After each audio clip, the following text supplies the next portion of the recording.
Welcome to weekly recap of GJ. It is March 7th. This is for the first week of March, from March 1st to March 5th. We'll talk about GJ and then I'll upload two more on gold and Euro GBP.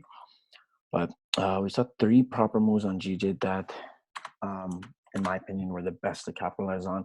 Market was consolidating for a number, like a 4-hour candles right here, right? So this to me wasn't that clean, but price was staying above 149.2, so it did continue up to the next supply zone up here. Anyways, this is where the week started off.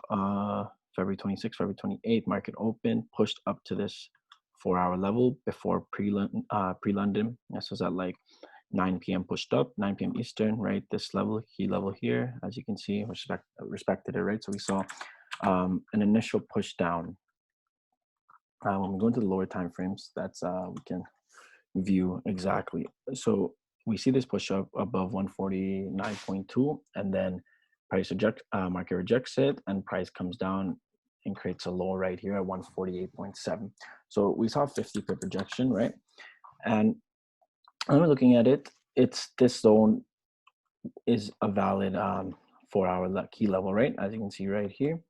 So we know that we got a reaction to it before pre-London. So now we start observing what's going to happen to it during pre-London. And we know pre-London likes doing a lot of liquidity grabs. So price is going to move up, move in the opposite direction for premium buy or sell price before continuing in the actual section. In this case, this is the open of the new 4-hour candle during before London open, right? 1 a.m. Eastern, 1:15 a.m., 1:30 a.m., 2 a.m., no, 1:45, 2 a.m. This is 1 hour before London open, and then price tapped exactly at 149.2 and rejected it. We can dwell down to the lower time frames and see exactly how it played out.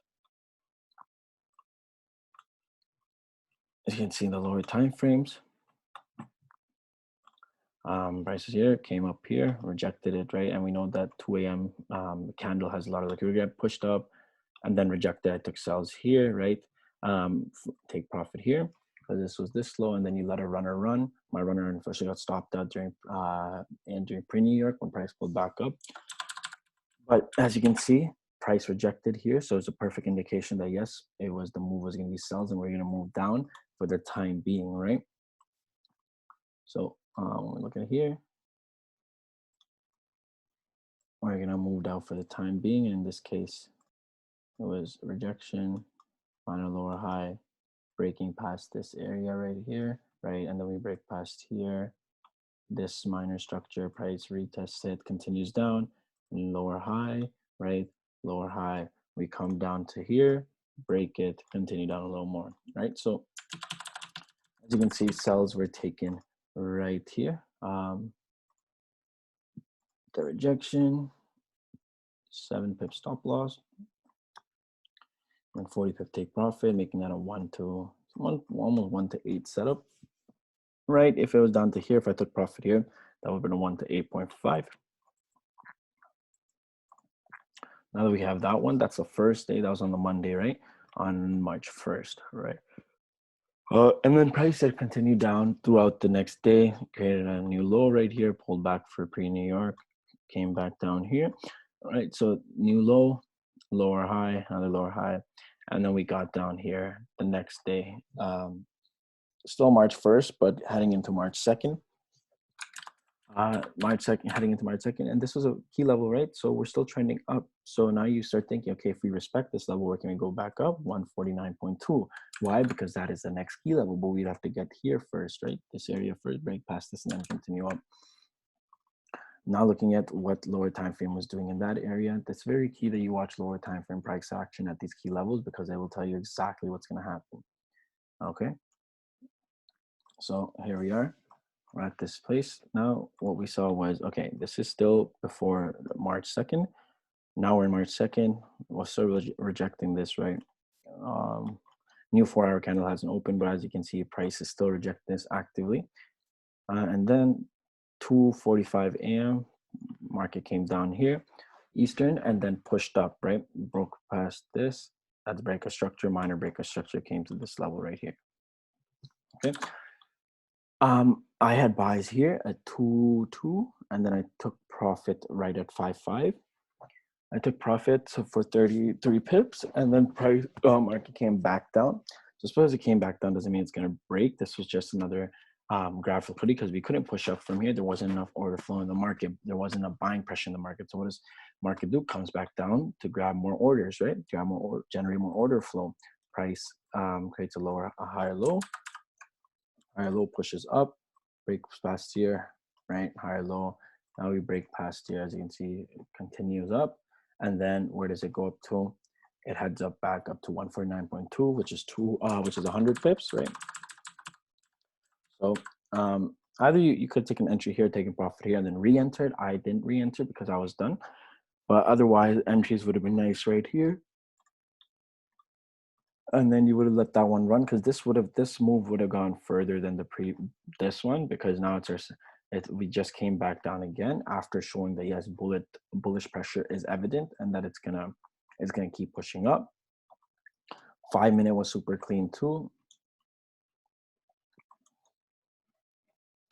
As you can see, 5 minutes super clean, higher low, and this was at 5:10 a.m. New fire candle pushed up. This was pre-New York. No, this was late in New York. Came down, retested this very area right here, and then continued up to here. So this alone is a 1 to 13 risk reward setup. It took a little while, around like 8 hours, 9 hours to complete, but as you can see, just accumulation at support, right? Accumulation at support, and then price pushed up, broke out of it, retested, continued up. Okay, this is March 2nd. When we look at this price action now, this is very choppy, right? This is March 3rd, price came down here. Whenever it consolidates below a previous daily high, such as this was the previous daily high, right? When it consolidates below here, it's most likely it gets choppy, right? As you can see, price came down here. So anybody selling here would have gone stopped out, and then anybody who started buying here, let's say here, when market came here, they would have gone stopped out, right? So it's and as you can see, market was choppy after that, after consolidating below daily highs. So to me, that's a signal to not trade that day. But as you can see, the next day, March 4th, price came down at 4 a.m. Eastern to this level. It didn't tap exactly 149.2, but it was at 149.32, and then kept pushing up till New York that day, where it tapped into the supply zone. I had a level actually right here. It tapped that exactly, and then price pushed down. So when it pushed down, what we were looking for the next day is, okay, this was still a pretty big solid move, right? This was 110 pip move, or actually 120 pip move. So we were looking to see if that sell pressure maybe might continue, because this is a supply zone, right? This is a massive supply zone. So what would you be doing is you'd be just waiting to see how price would react to it. 1 second. I'm trying to. So looking at it here at the supply zone, right? We still have this candle bodies right here. So this is still a valid market structure level, right? Valid market structure level right there. So you know that if price was to come up here and retest, then it would be, and rejected, it would be a lower high, right? Because we've had this high. We've had this high, but it doesn't work out. Sorry, it doesn't. So we had this high, and then if we were to make a lower high, it looks something like this, right? When we continue down here, but it doesn't mean it has to get down here. So let's start observing what happens. This is before pre-London. Okay, now this is 1:30 a.m. We can drop into lower time frames and start observing what happens. This is what I love about lower time frame. They will show you what's going to happen before it happens. Okay, so price is continuing up right now. It keeps pushing up, right? Pushing up. Okay, now we got some sort of reaction to it. We got our first reaction. Now we start observing, because now we know that if lower time frames right now is doing this, right? It's creating higher lows and higher highs. So if it shifts structure and starts doing something like this, then it's an indication that, yeah, bearish pressure is going to step in, and this would actually be the overall lower high, because this was a high and then this would be a lower high, right? So looking at it, and then we start observing, drop down to 1 minute, right? Let's play it more. Wow, would you look at that? Now, this is a lower high, okay? I didn't take my entries exactly here. I took them at like, where is it? 2.5 once this broke past, but that would have been right here. I took it, okay? Why? Because that's a lower high. Now market structure has shifted, right? Market structure has shifted, and as you can see, price continues down. Of course, it consolidated for a while. Consolidated for a while before it actually fully was ready to go down. But when it was, it pushed straight down to 149.8 and then continued to go lower. All right, continued to go lower. There it is. And it finally reached this minor. Obviously, you could have taken profit right there.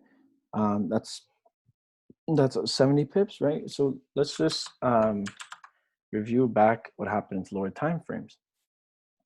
I'm just gonna move these. Okay, so as you can see, as soon as we tap this level, that's the level we were looking at, which was this, due to this, right? So we knew that if we were to reject this level, that would mean this was the formation of a lower high, and then price is going to continue down for that moment, for that period of time, whether it be for the next day or two, you know. But we were just, that's what we knew was that's what we analyzed was going to happen. And in this case, that's exactly what happened. Price shifted market structure here. Here's your lower time frame high. Here's the lower high. Once you broke past this, I took an entry right there, right? Retest, and then we're still respecting lower time frame market structure. And then once price broke past here, retest, right? And then where they continue down to right here. So I think you just have to pay attention to how market structure moves. In this case, same thing here. We created a lower high. Days prior for the buys, market was creating higher lows at that support, right here, higher lows. So we took buys, and same thing here. Market created lower high, so we took sells. You just have to watch market structure. To me, that was 3 solid setups for the week. In this case, this was a 1 to 7, right? This is a 1 to 13 if you held the entire thing, and then this one was 1 to 5.6. So you could have held this entire thing, but my runner got stopped out. Otherwise, my runner I had my take profit down here at 148.2, so that would have gotten hit. And then that 3 solid setups. Pips wise, this is something like this: 40, 100, and 6, and like 70. So there's a lot of pips, and then a high risk reward as well as 1 to 5.5, 1 to 5.6, 1 to 13.7, 1 to 7.4. Right, so there's a lot of solid setup. And you see, GG was pretty choppy for the week. We have been trending for the entire since the year started, so it makes sense that we do take like a break, right? And although it still moved up, right, we're still bullish. It was still quite choppy throughout the week in certain areas such as this, but there are still 3 solid setups for the week. So you don't have to force it, because there is always a better setup round. Like this was garbage, so but the next day provided a nice opportunity, right? All right, that's it for GJ. Take care.